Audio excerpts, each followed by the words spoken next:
8 லட்சம் ரூபாய் கடன் வச்சுட்டு மறந்துட்டு போயிட்டேன். எங்க எது மேல? அந்த டைல் சைக்கிள் மாதிரி ஒன்று அது மேல வச்சுட்டு ஃப்ரெண்ட்ஸும் கூட பேசிட்டு இருக்காரு. போன் வரவே கிளம்பிட்டுக்கிறாரு.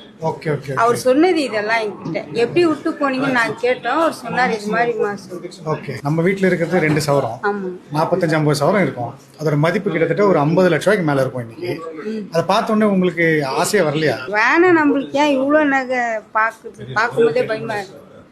அப்புறம் தான் எங்கள் வீட்டுக்காரரை சொல்கிறேன். அவர்கிட்ட சொன்னப்போ சொன்னார் ஓகே வேணாம்மா நம்மளுக்கு இவ்வளோ நகை வேணாம் நம்மளுக்கு. உங்களுக்கு எத்தனை பசங்க? 2 பசங்க. 2 பெண் ஒரு குழந்தை, பொண்ணு ஒரு பையன். பொண்ணு கல்யாணம் பண்ணுறோம். பையன் தான் இருக்கு. பேட்டியில் பார்த்தேன் பொங்கலுக்கு நீங்க காதல ஆமாம் சார். அவ்வளோ உங்களுக்கு அவ்வளோ கஷ்டம். வருமானம் இல்லை.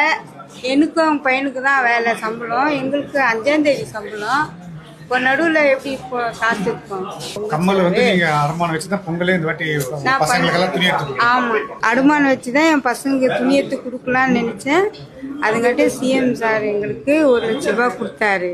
எவ்வளோ கடன் இருக்கு எனக்கு ஒரு 8 லட்ச ரூபாய் கடன் இருக்கு. 8 லட்ச ரூபாய் கடன் இருந்தும் அது வட்டி கட்டிட்டு இருக்கீங்க. ஆமா அப்படி இருந்து 45 லட்சம் ரூபாய்க்கு 50 லட்சம் ரூபாய் மதிப்புள்ள நகை பார்த்தோன்னே உங்களுக்கு எந்த ஒரு சபலமே தட்டல? இல்லை